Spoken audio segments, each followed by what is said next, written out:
रिया, हाँ टीना, प्रेसिडेंट से अवार्ड लेने चलेगी क्या? बट दीदी हमने काम तो किया नहीं। अरे किसको पता चलेगा? एक महीने पहले खुरपेंज की टीम ने एक स्टोरी की थी। टीना डाबी जी ने प्रेसिडेंट मुर्मू से रेन वाटर कंजर्वेशन के ऊपर अवार्ड लिया और 2 करोड़ रुपए का अवार्ड था जो कि बाड़मेर डिस्ट्रिक्ट को मिला था। ये छोटी बहन भी आईएएस है रिया जी, उनको भी अवार्ड मिला 1 करोड़ रुपए का इसी काम की।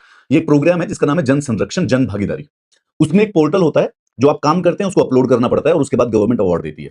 जब मुझे पता चला तो मैंने इस पे एक वीडियो भी किया था। सो हमने बताया कि कैसे बाड़मेर में कि वो टंकियां बनी नहीं थी, लेकिन पोर्टल पर रिपीटेड फोटो, पुराने फोटो, फेक फोटो डाल दिए और वो अवार्ड ले लिया गया। इस बात के ऊपर टीना डाबी जी ने अगले दिन बैठ के प्रेस कॉन्फ्रेंस की क्लैरिफिकेशन देने के लिए, और उन्होंने आके ये कहा बेसलेस इसी तरीके से मिसलीडिंग चीजें लिखी गई।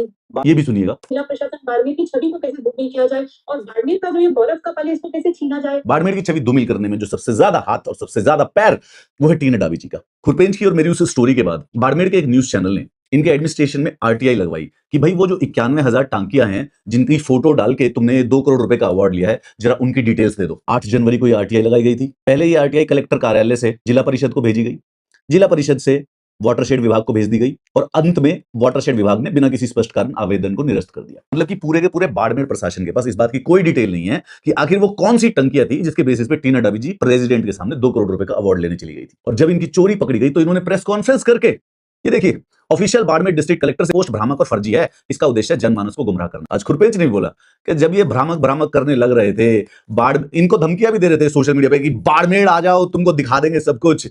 अब जब वो आरटीआई से मांगे तो टीना डाबी जी की और प्रशासन की आंतें ऐंठने लगी। मैडम प्रेस कॉन्फ्रेंस तो कर देती है, पॉलिटिशियन वाली बातें तो करती रहती हैं, परंतु काम की चीज जो पूछा गया वो नहीं बताएंगी। क्रक्स ये है कि टीना डाबी जी और देश के कुछ और आईएएसओ ने जल शक्ति जल भागीदारी के प्रोग्राम में फ्रॉड फोटो अपलोड करके प्रेसिडेंट से 2-2 करोड़ के डिस्ट्रिक्ट के अवार्ड ले लिए। इनके पास कोई डिटेल नहीं है, इन्होंने किसी ने कोई काम नहीं किया। जब ये बात सोशल मीडिया पर उठी तो यही सारे के सारे ब्यूरोक्रेट्स बस अपने ऑफिशियल ट्वीट से ये भ्रामक पोस्ट करके टाइप कर देते हैं, परंतु उसके बावजूद भी वो फोटो या वो एविडेंस नहीं दिखाएंगे कि काम कहां पे। तो अगर कहीं रेगिस्तान में कोई पत्थर मिले तो उस पत्थर पे लिख दो बाड़मेर जिले की छवि को धूमिल करने का जो श्रेय है वो टीना डाबी जी को जाता है। और अगर नहीं जाता हो तो डाबी जी, ये आरटीआई आपके ऑफिस में पड़ी होगी, ये एविडेंस देके आप मेरे मुंह पे मारिए और मुझे शर्मसार कर दीजिए पूरे पूरे इंटरनेट पे। मेरी इतनी बेइज्जती कर दो इस आरटीआई के एविडेंस को देके, ताकि मैं इंस्टाग्राम से संन्यास ले लूं। मैं लिख के दे रहा हूं, अगर मैडम इसी स्पीड से चलती रही तो गलगोटिया यूनिवर्सिटी की वाइस चांसलर बनेंगी, पक्का। डाबी जी, विद एब्सोल्यूट ड्यू रिस्पेक्ट, अगर अगली बार आप प्रेस कॉन्फ्रेंस करने के लिए उतरे, कुछ डेटा और कुछ एविडेंस भी प्रेजेंट कीजिएगा। वाइब करने से, पॉलिटिशियन बनने से कोई फायदा नहीं। उससे क्या है ना, बाड़मेर की सारी छवि धूमिल हो जाती है। इंस्टाग्राम पे सब यही सोच रहे हैं, क्या इसी आईएएस को हम आइडल मानते थे? बाड़मेर की किस्मत में ये आया है, नॉट माई डूइंग।